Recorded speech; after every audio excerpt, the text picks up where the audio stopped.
Bon, alors, je me sens un peu seul, donc je vais rester debout. Donc l'idée, en fait, pour moi, c'est de vous parler effectivement de la question de la data, alors qu'un sujet très vaste, donc je vais essayer de l'angler d'une certaine manière, sur le sujet des compétences et de l'employabilité, qui est le sujet sur lequel je travaille. Et dans la partie Data for Good, ça me paraissait être intéressant aussi d'avoir cette dimension-là, au-delà de la dimension peut-être plus humanitaire, sociale, que ce qui sera abordé après. Donc, je voulais commencer par un cliché que j'ai pris sur le salon Vivatech l'année dernière, qui est assez symptomatique du sujet. On voit finalement au milieu un robot qui a été développé par Hanson Robotics, qui est un robot assez avancé puisque il s'appelle Sophia. Je ne sais pas si vous avez vu dans la presse, c'est le premier robot au monde à avoir la nationalité d'un pays, donc la nationalité saoudienne. Et donc c'est un robot qui est donc humanoïde, qui peut développer, on va dire, des caractéristiques faciales liées à des émotions. Donc, quand elle a l'air pas contente, je peux vous garantir qu'elle fait clairement flipper. Et puis il travaille justement sur tout ce qui est intelligence artificielle avec le cerveau. Et devant, au premier rang, on a quelqu'un qui fait la guide les gens, parce que c'est un salon, je ne sais pas si vous connaissez ou si vous y êtes allé, mais c'est gigantesque, avec un petit t-shirt qui dit « Je ne suis pas un robot ». Et je ne sais pas si vous voir ça de manière plutôt marrante ou plutôt cynique, mais grosso modo, on a affaire en fait à quelqu'un qui est en train d'assister à la présentation de quelqu'un d'une chose qui pourrait demain lui prendre son job.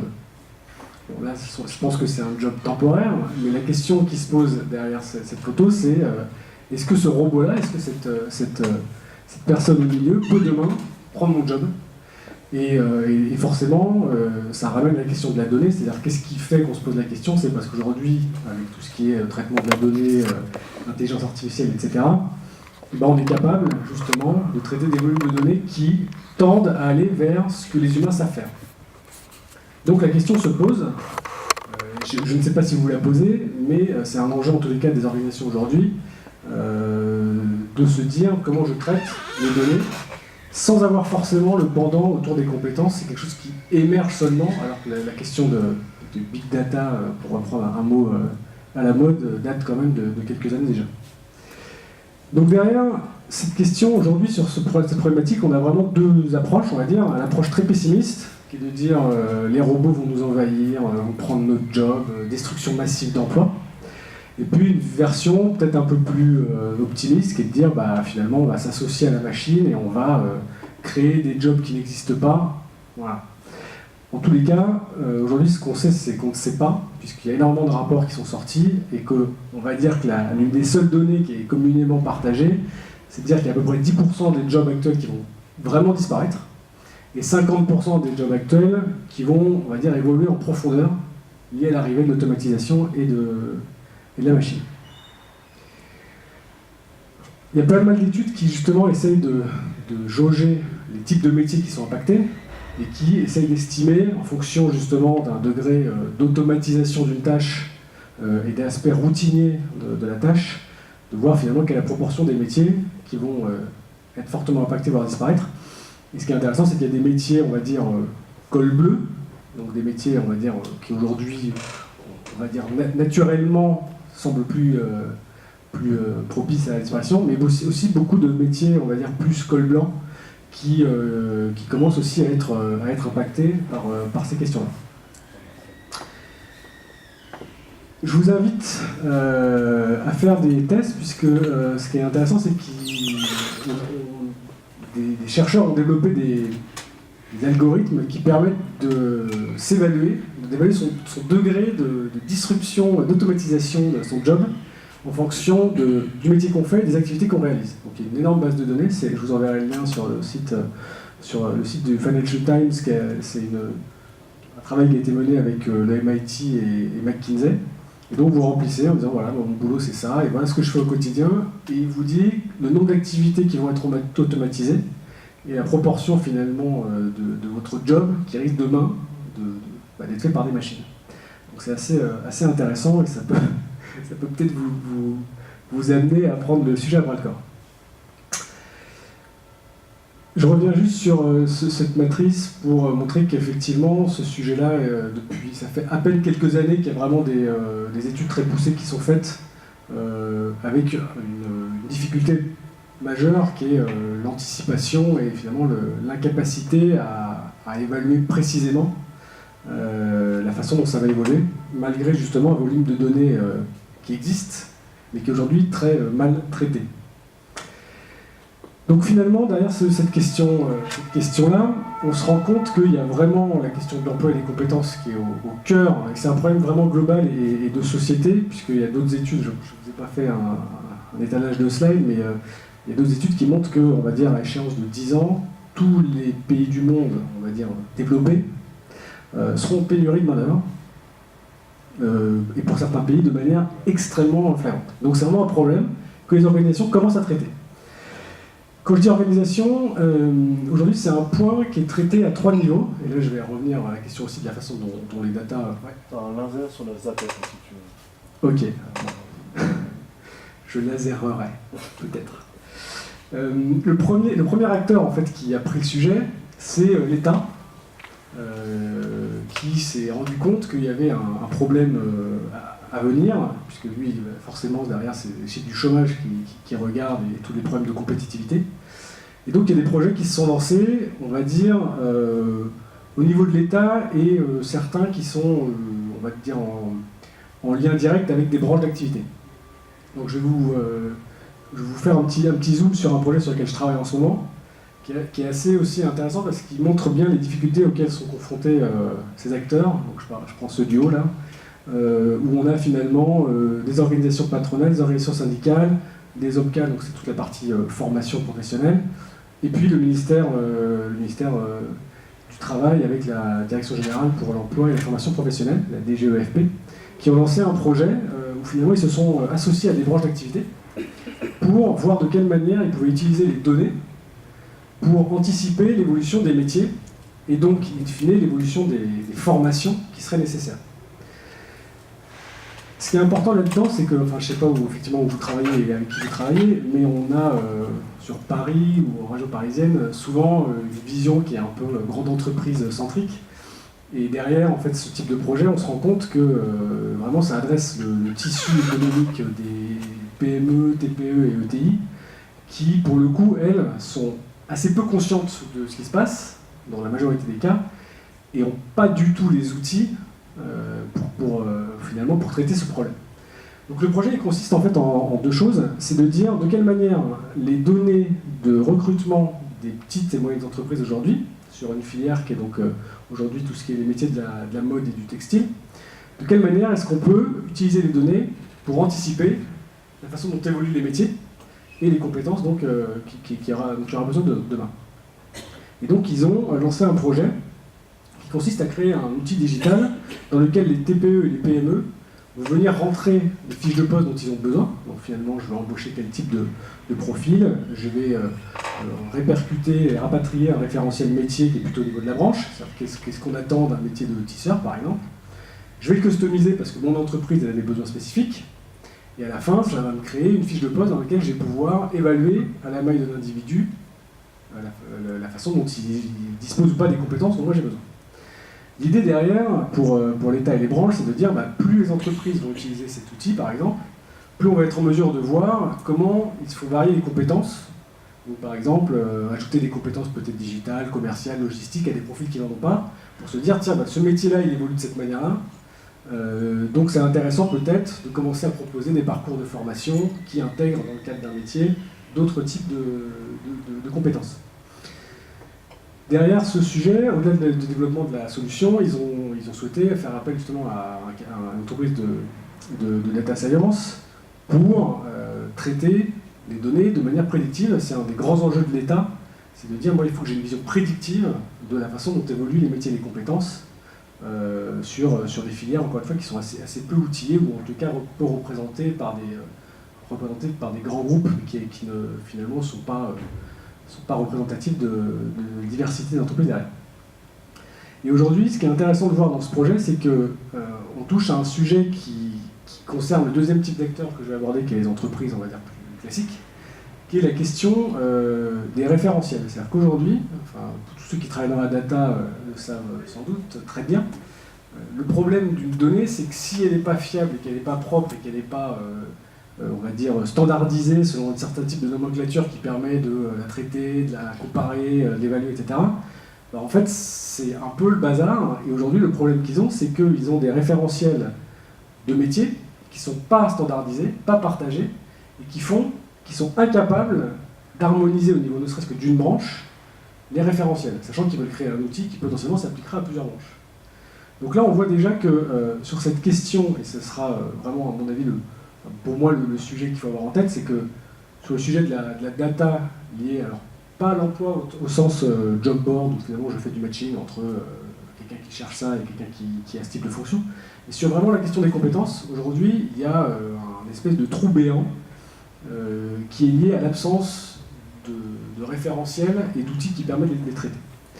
Je ne sais pas si vous êtes au courant de ce qu'est Bob Emploi. Vous avez peut-être entendu parler il y a quelques années de Bias Impact, qui est une startup qui a été fondée par un Français installé aux États-Unis qui travaille donc dans la data et qui s'est associé à Pôle Emploi pour justement faire réduire le taux de chômeurs en essayant d'être beaucoup plus précis dans le matching entre les demandeurs et les offreurs d'emploi.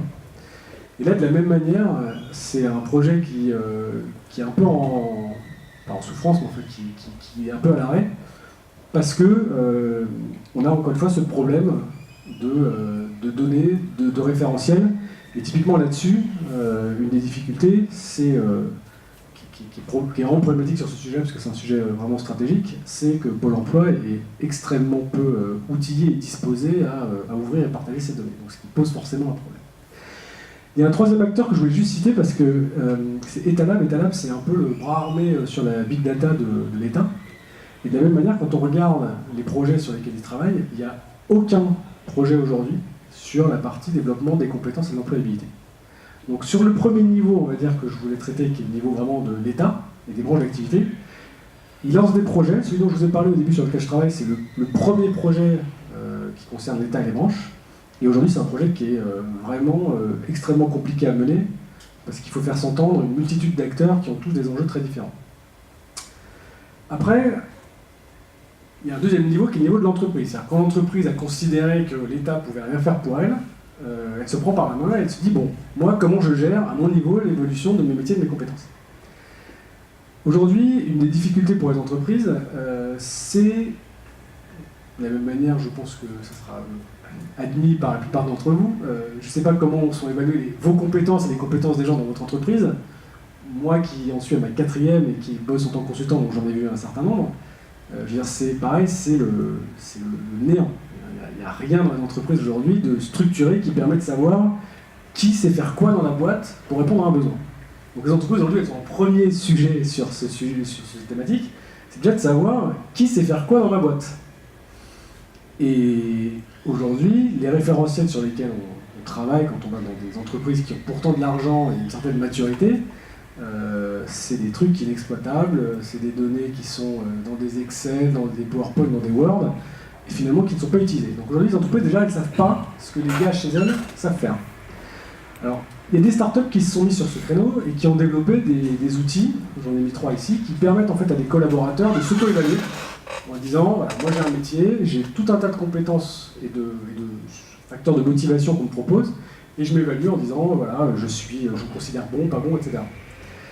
Ça, c'est le premier niveau aujourd'hui qui existe, avec plusieurs problèmes. Le premier problème, c'est un sujet de la même manière de référentiel, c'est-à-dire que ces outils-là ont soit un référentiel qui est plutôt celui de l'entreprise, soit un référentiel qui est plutôt celui du marché ou d'une branche, mais il n'y en a aucun qui ont finalement la vision un peu globale qui permet à l'entreprise aussi de se projeter, parce que dans les compétences que j'ai, c'est pas forcément celles dont j'ai besoin demain. Donc il faut aussi que je puisse être capable, lorsque je vais m'évaluer, de me dire « Ah bah tiens, c'est intéressant ce truc-là, je ne savais pas que ça pouvait faire partie de mon métier ». Le deuxième niveau, c'est le niveau des IRP, parce que derrière tout ça, il y a un problème auprès des représentants du personnel, qui est de dire de quelle manière vont être exploitées les données de mes salariés. Si je me rends compte que des gens sont très mauvais sur un sujet qui est pourtant, on va dire, cœur dans leur activité, voilà, est-ce que ça ne peut pas être utilisé à des fins, on va dire, abusives? Donc sur ce deuxième niveau qui est lié aux entreprises, on remarque qu'il y a un sujet donc, qui émerge, qui est de trouver la manière de faire émerger des données sur les compétences et potentiellement aussi les appétences, puisque c'est très important aujourd'hui quand même, des collaborateurs, que les entreprises ne sont pas outillées, que les startups qui aujourd'hui proposent des solutions ne sont pas encore matures.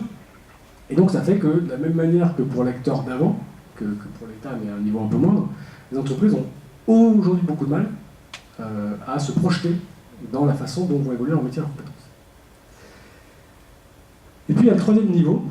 Le troisième niveau, c'est la personne. C'est-à-dire qu'aujourd'hui, il y a, on va dire, un devoir, je pense, global, qui est que les gens prennent conscience qu'ils ont, même s'ils sont sur des métiers techniques ou digitaux qui aussi évoluent très vite, ils ont un devoir de traiter leur employabilité.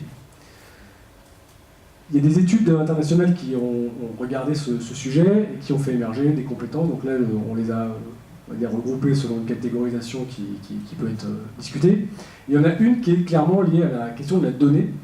Et là, c'est plus effectivement de dire comment moi, finalement, je rentre dans le monde de la donnée en tant que futur actif ou salarié.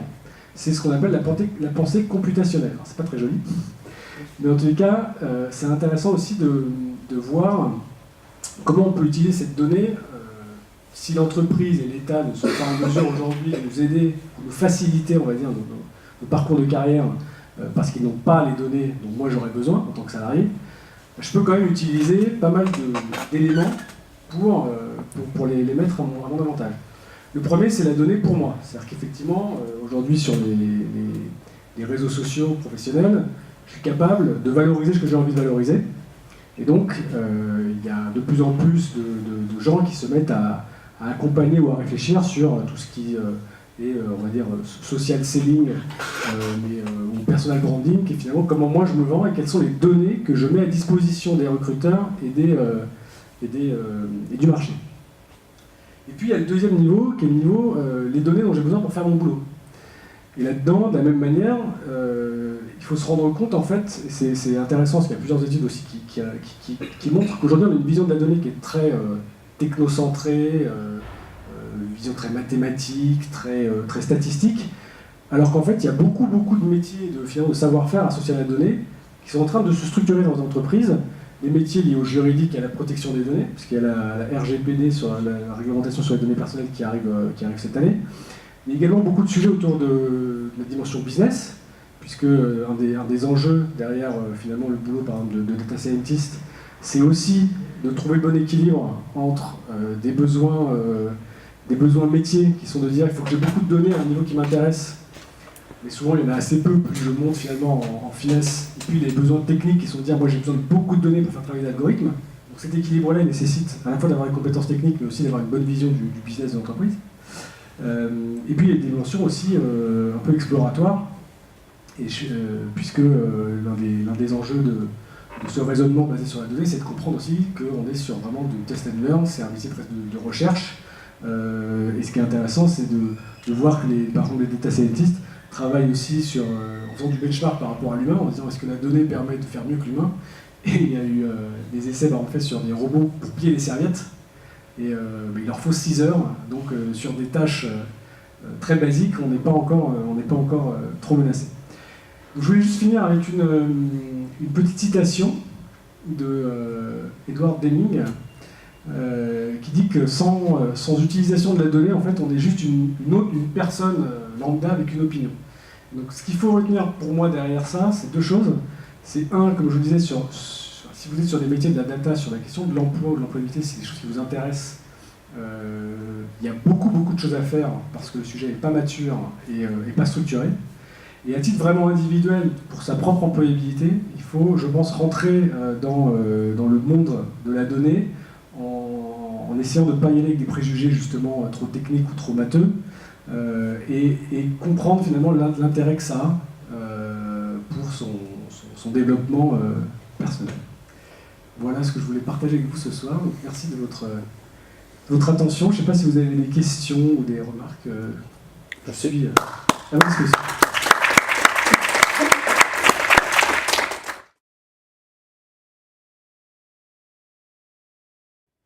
Est-ce qu'il y a des questions? Il y a un deuxième micro à la limite.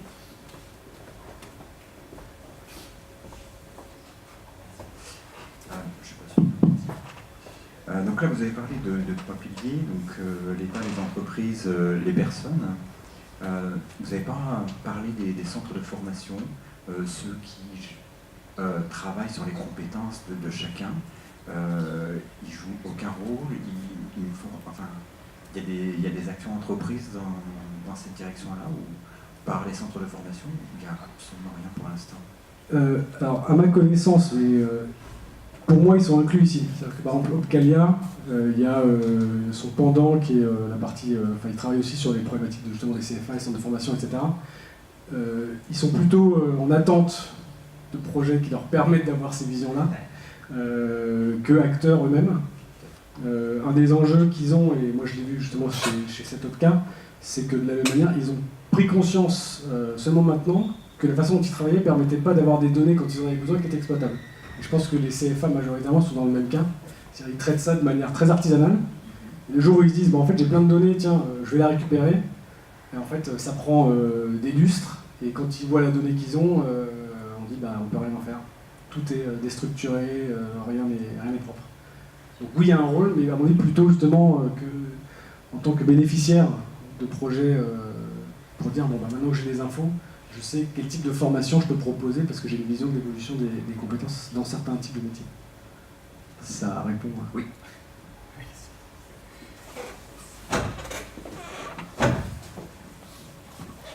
Moi j'ai une question dans le sens où les UIT et l'État ainsi que les entreprises d'un pays vont vouloir automatiser pour un gain, à la fois un gain de temps au niveau des personnes et un gain financier, mais arrivé à un moment, est-ce qu'ils se sont posé la question qu'un robot ne paiera pas ses impôts de la même manière qu'un être humain? Et arrivé à un moment, ok, on va arriver à une solution universelle qui va permettre d'être vendue dans d'autres pays du tiers-monde ou développés, mais est-ce qu'ils arrivent à se dire qu'arrive un moment, quand on va remplacer toutes les besognes, toutes les personnes qui sont dans des activités physiques dures ou intellectuelles dures, ces personnes-là qui ont ce savoir, on en fait quoi? Parce que c'est bien beau de robotiser, mais notre robotisation ne permet pas de gagner plus d'argent ou ne permet pas, à mon sens, d'aider l'être humain. Dans le sens où, dans mes activités, j'ai automatisé des tâches par rapport à des personnes qui mettaient trop de temps et qui n'étaient pas suffisamment productives. L'automatisation de ces tâches a montré que ces personnes sont obsolètes à l'entreprise. Donc soit ces personnes se forment pour pouvoir rester à leur poste ou évoluer au sein de l'entreprise, soit l'entreprise les met à la porte. Ce qui fait qu'il y a une contorsion et on va dire un climat négatif au sein des collaborateurs, au sein de l'entreprise. Et je pense, à terme, on va arriver à ce stade-là au sein d'un pays. Est-ce que cette problématique-là est pensée, voire solutionnée, lorsqu'on va peut-être baisser vers une robotisation et une humanisation du gain et du temps? Alors c'était une très grosse question. Pour répondre en 2 minutes rapidement, le sujet, je pense qu'il est, on va dire, quand même pris par l'État, puisqu'on voit que typiquement Macron a fait de la formation professionnelle quand même un de ses chevaux de bataille. Après, quand on rentre dans le sujet, dans le dur, c'est un peu plus compliqué. Mais clairement, le problème, c'est celui que vous évoquez, c'est à mon avis ce qui va nous péter à la figure dans quelques années. C'est-à-dire qu'il y a la vision court-termiste ou centralisée d'une entreprise qui voit son gain à automatiser. Là, typiquement, tout ce qui est banque, vont fermer énormément d'agences et mettre beaucoup de gens dehors en essayant, de ce que j'en ai compris à aujourd'hui, de les former, mais en fait faire le minimum syndical. Effectivement, le coût pour la société, il peut être très élevé financièrement et socialement. Et je pense que là-dessus, les entreprises ont un devoir de responsabilité. Mais malheureusement, un exemple, toutes les industries automobiles ont robotisé beaucoup de chaînes pour pouvoir produire massivement et éviter la pénibilité et la facturation des êtres humains due à la pénibilité du travail. Ça n'a pas permis d'avoir plus d'employés. ou des employés Il y a un truc satisfaits. sur les robots, on a entendu toutes les études sur l'Allemagne, qui est un pays qui a énormément de robots et qui a très peu de chômage. Donc la robotisation amène aussi de l'emploi. Enfin, Donc en gros de la reconversion. oui, de la reconversion ou des nouvelles industries, on fait autre chose. Enfin, soit on est optimiste et on est schumpeterien, et on dit c'est la destruction créatrice qui va permettre de créer de nouveaux emplois et de libérer du temps, finalement, et donc de faire autre chose. Soit on est pessimiste et on dit ça va détruire des emplois parce que l'homme ne va pas être capable de faire autre chose, mais on peut espérer que l'homme soit capable de s'adapter. Hein, et je pense qu'effectivement, dans toutes les réflexions sur comment gérer les emplois de 2030, les gens se réfléchissent sur comment gérer la carrière et laisser aux gens de l'emploi. Est-ce qu'on peut prendre une dernière question s'il y en a une pour Romain, peut-être, voilà. Bonjour. Pour continuer en fait dans la dernière thématique qui a été abordée, est-ce que vous pouvez revenir sur les compétences que vous croyez à l'heure actuelle nécessaires pour justement répondre à ce genre de questions, les compétences au niveau des humains, ce qu'ils doivent améliorer ou projeter comme compétences pour s'adapter. Et vous avez mentionné la pensée computationnelle, c'était un petit peu abstrait. Qu'est-ce que vous entendez exactement? Est-ce qu'il s'agit d'une compréhension des outils intelligents, comment se les approprier, comment les utiliser, et voilà. Donc on pourra en discuter après. Aujourd'hui, on est plutôt quand même sur des soft skills, c'est-à-dire des compétences plutôt de savoir-être qui vont permettre d'évoluer sur des compétences plus hard, parce que justement tout ce qui est on va dire la prérogative de l'humain, c'est ce qu'il faut développer par rapport à la machine. En général, on utilise 3 niveaux qui sont la partie cognitive, c'est-à-dire finalement comment mon cerveau fonctionne de manière optimum, la partie sociale, comment j'interagis avec les autres et demain sans doute avec la machine, et ce qui est le processus ou situationnel en général, c'est comment finalement je contextualise mes compétences par rapport à une décision à prendre, etc. Donc voilà, et sur la pensée computationnelle, c'est vraiment de dire justement dans un monde où il y a beaucoup de données, il faut que je sois en mesure de comprendre ce que ça veut dire pour moi et pour mon job. Et typiquement, il y a des études aujourd'hui, il fait des réflexions sur le web 3.0, donc on va dire des systèmes beaucoup plus décentralisés, des systèmes où la donnée redevient plus la propriété de la personne qui la soumet, on va dire, sur le réseau. Donc on va aussi vers ces questions-là de dire, aujourd'hui on voit bien que sur Facebook, sur plein de réseaux sociaux, les gens n'ont pas conscience des données qu'ils mettent et de l'impact que ça peut avoir. Ils ne savent pas de quelle manière tout ça peut être exploité. Et c'est une réflexion qu'il faut avoir derrière ce qu'on appelle la pensée computationnelle, c'est comprendre ce qu'est derrière la donnée, et derrière aller vers justement les métiers de la data, en comprenant que des données, il faut en faire derrière, créer de la valeur en fait, pour une entreprise ou pour une administration. En limite. Super, merci.